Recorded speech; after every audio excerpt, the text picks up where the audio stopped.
السلام عليكم البنات. اليوم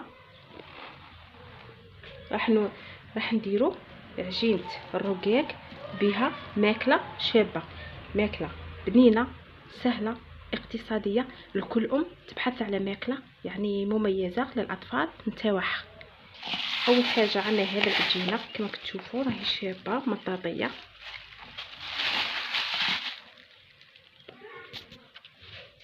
هذا العجينه كيفاش درت لها؟ ما عجنتهاش، حكمت كيلو تاع سميد، درت الماء في القدره يغلي، ومن بعد حكمت ساشيه درت فيها السميد هذيك، شمخته وعاود حطيته في الكاسع، عجنته شويه ودخلته في ساشي كيما هذه ودخلته في وسط الماء فايض، ومن بعد كي تعجن وحده.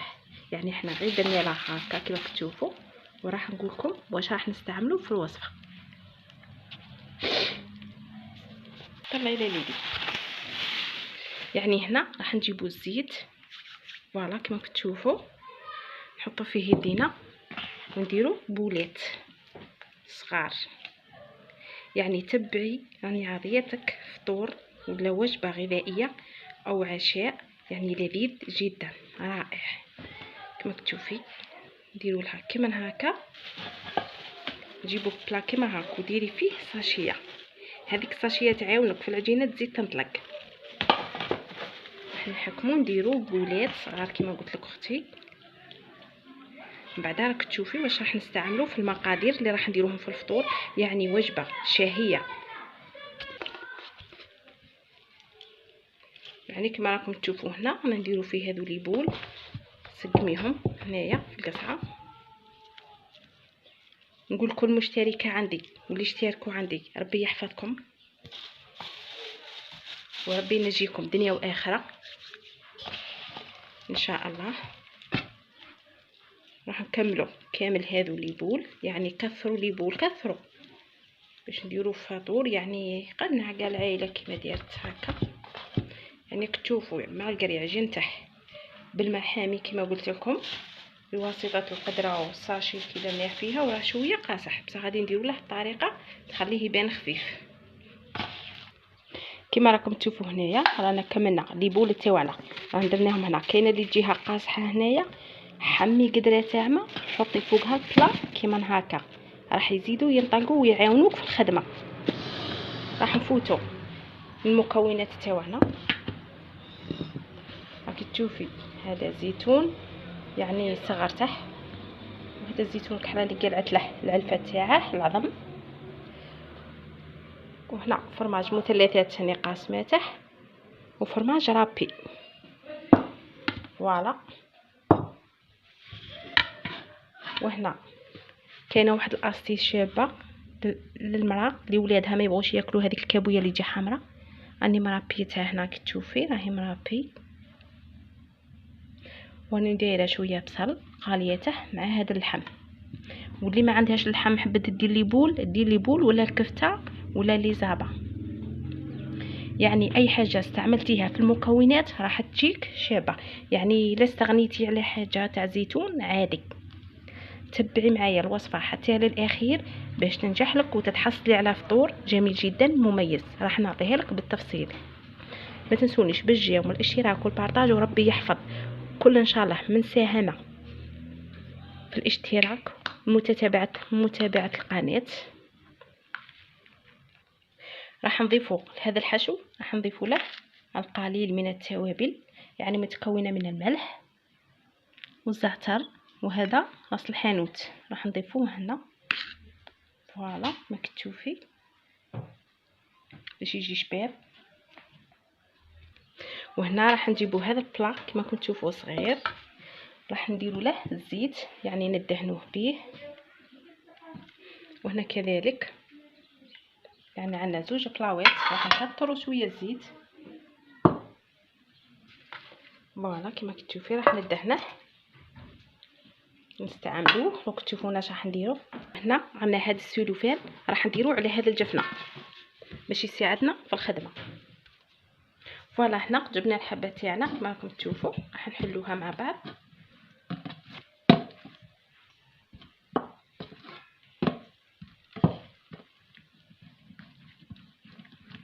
يعني قلت لكم السلوفان يعاون.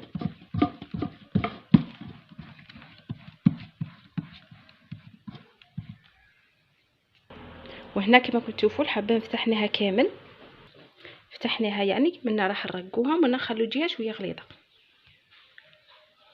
راح نديروا شويه من هذا الحشو كما كنتوا تشوفوا، يعني قلت لكم خلوا جهه شويه غليظه باش ما تقبلكمش الحبه. وراح نزيدوا شويه من هنايا كما كنتوا تشوفوا، يعني تقولي حاجه بقولي بوريك سموه كما سميتوه كما بغيتو، المهم تتحصلوا على كوش باب. راح نزيدوا له هذا يعني شتي هذا الفرماج رابي، نزيدوا له واحده من هذه. يعني راح نطووها كيما هكا. تبعوا انا قلت لكم السلوفان مساعد. فوالا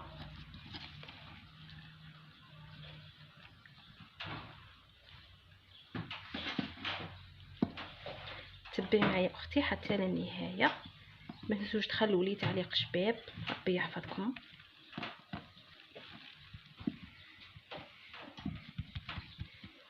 الحبه الاولى فوالا كما تشوفي في هذا البلا راح نوضعوها فيه ومازال ما كملناش معاها، يعني نكملهم ونوريكم واش راح نديروا له.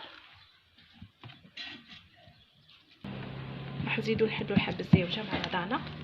هذه راح نديروها عكس هذيك، يعني ما عادش نخدموها دائريه الشكل. وهنا كتشوفوا كيفاش درنا لها. راح نديروا لهذه نطووها كما هكا،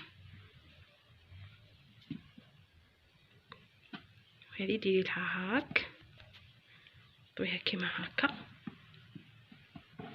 ونزيدو نطووها هاك.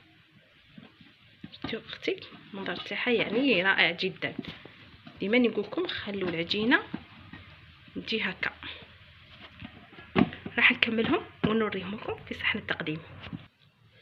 يعني هنا كما راكم تشوفوا نستفناهم. راح نديروهم راح ندهنوهم بالبيض.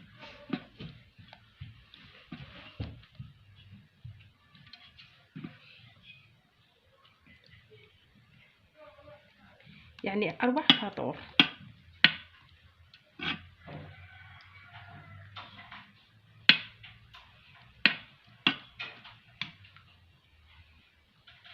يعني سهل بالخف اقتصادي وبنين.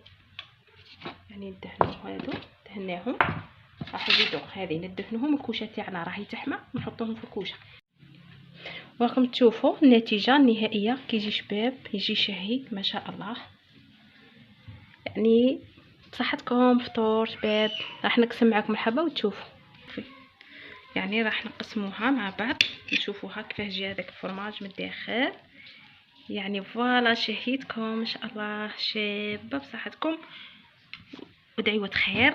راح دائما نقدم لكم وصفات اقتصاديه وجميله جدا تشهيكم وتشهي اولادكم بصحتكم. جميع اشتراك ومتابعتي.